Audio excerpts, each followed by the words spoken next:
What's up, chat? Just got a package in. Yes, welder. Yep, I bought a welder for my bike. Let's get straight into it. This thing is huge.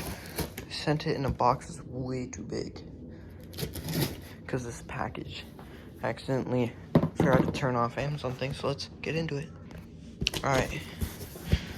Oh my god, it's huge.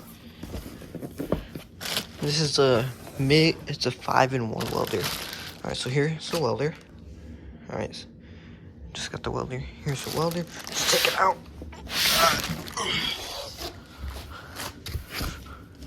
This thing is absolutely massive. If y'all know what else is massive. No taper face. You know what I'm talking about?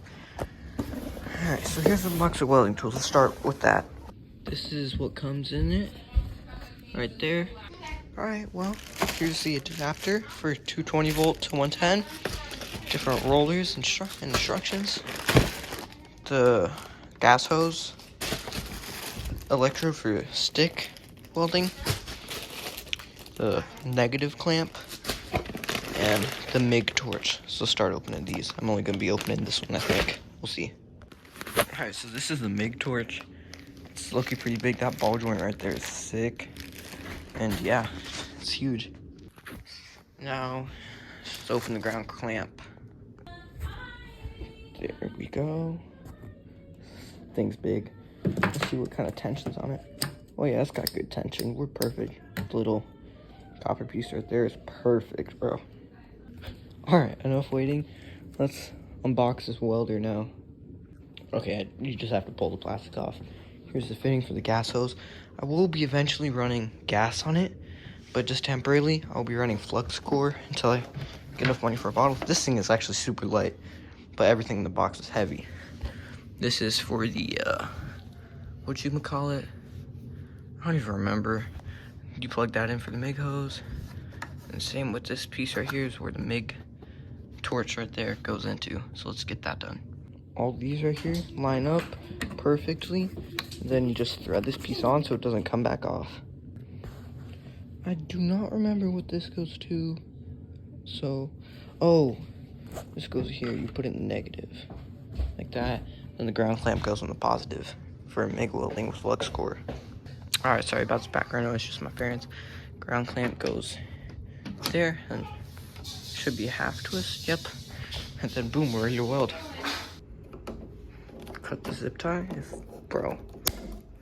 Then grab the plug and plug it into the adapter, and then plug it into the house real quick, power it on. Alright, before I power on this welder, let's take this piece and peel it off. Dang, there's some marks. Alright, let's power it on first time. Oh, anything? Ooh, sick. This is for voltage, this is for inches per minute, different modes, wire diameter, so perfect. You could put a spool gun in it, and if you're running gas, which I'm not, so put it to flux. That's the spool to wire. Weld mode, generic, MIG, so it adjusts them at the same time. So it just does it by itself. Alright, let's put the spool wire in. So we got powered off real quick. This is sick. Alright, powered off. Oh. It says off. Oh my. Okay, so it takes a while. Just put the spool wire in, pull both these down, and hold on. Pull both these down and open it up.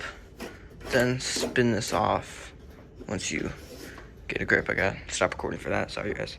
Alright, guys, do not spin it left. Spin it right. It's reverse threaded. I just learned that. Don't do what I did. Almost stripped it. Alright, depending on the wire diameter you're using, you're gonna take this off. And it'll eventually come off like that. Then take this bearing out. And it says 0.8 on it. Let's check the wire spool I got. The wire spool I have on it is 4.30, which I believe is 0.8. Let me double check that. Alright guys, just checked on the wire I bought, and yes, it's 0.08. So we're gonna take that bearing I just had and slide it in with 0.8 facing inwards now, and 0.9 facing outwards. So 0.8 is facing inwards now, and it'll slide right on once I line up the keyhole. And then that should slide right on like, hold on, like that. Then you put this back in, and depending on your wire diameter, it's gonna change what you use. Thread that back in, and then you take your spool of wire and unwrap it. Let's do that real quick. All right, that's the spool of wire now. Gotta like just unwrap all this paper off it. If I can, right, hold up. All right, just unwrap it like that. Grab your wire which this is a 10-pound spool, and then you put it on this thing. Let me do that real quick. All right, once you get it on the spool, you just wanna push it through this hole. It has like this spring-looking thing. See how it pops out right there? You wanna get it in that nozzle. You wanna get it, hold on, in those lines going into that nozzle. So on the line into the nozzle, just push it through a little bit. Not too much, but I'd say pretty decent amount. And that should be enough. Then you put that down, push that back over it, add a little bit of tension. It should be good. Oh, once I put this back on, remember, reverse threaded, so left is tight, right is loose. So I'm trying to, there we go. And you want to put enough tension that it won't come all undone by itself. Same with this right here. And then turn it on. Always make sure these two are not touching. Just turn it on and hold the inching down, and it unravels the wire.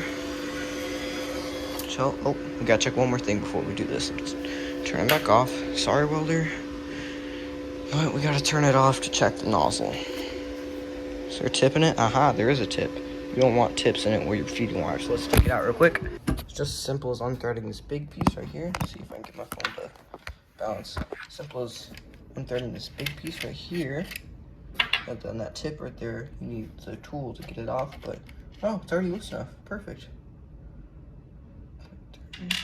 And then you could turn everything back on. You can either hold the wire feed button right here on the display, right there where it says inching, or just hold the trigger. But holding the trigger is much slower, so let's just hold the wire feed button. I'm gonna do that off camera real quick. Alright, got enough of it out, and then you can put the tips and stuff back on and clip it. Make sure this tiny tip right here is the same wire diameter as this one is. Then put this tip back on, then that one on top, and they're both threaded normally. Alright, now that we have the welder all set up, we can shut this, and let's go open my welding helmet I just bought. Alright, this is a cheap, like $30 coral welding helmet from Amazon, so let's open it. Lift it. And then dust the helmet. And by the way, guys, none of this is sponsored. So anything I say or do with these helmets is not told to me to do or say by the company. I wish it was sponsored. Alright, that was a little clip of me wearing that thing. So turn the delay down, sensitivity up pretty high, I'd say. Please remove this protective film. How do I even do this? There's like no reviews on telling people how to use this welding helmet, so please bear with me while I try to get this off. Oh, also remove this, and oh, there's a big visor right here you can take off eventually. Replace. Pretty sick, but how do I know if it works? I am officially confused. Oh, figured. Oh, it's sensitivity right here. All right, perfect. All right, now let's take us to the backyard and try welding with it. All right, guys, here are my old handlebars I'll be using to demonstrate with. And bear with me, cause never have I ever. Oh no, stay.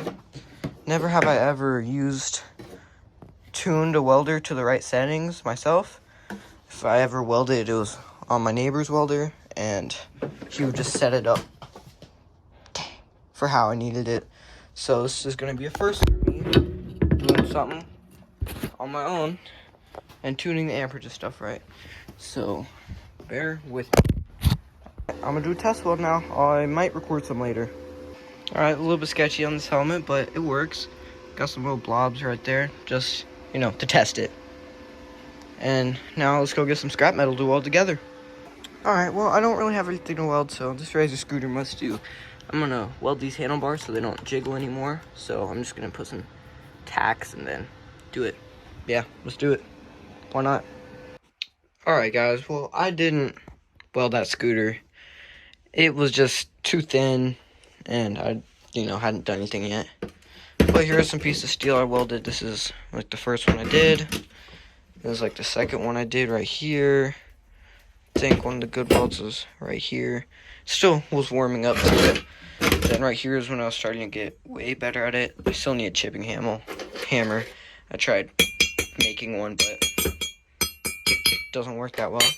But I got everything working way better. And I used it to weld the freewheel on my razor already. And then I used it to weld these nuts to the back so I don't have to hold the nut and the screw every time I want to tighten and take off the sprocket. So stay tuned and comment down below if y'all want any more like videos on me like actually using it. If you want videos of me doing it in real time, let me know and I'll do that for you guys. So yeah, that's it for today's video. Peace.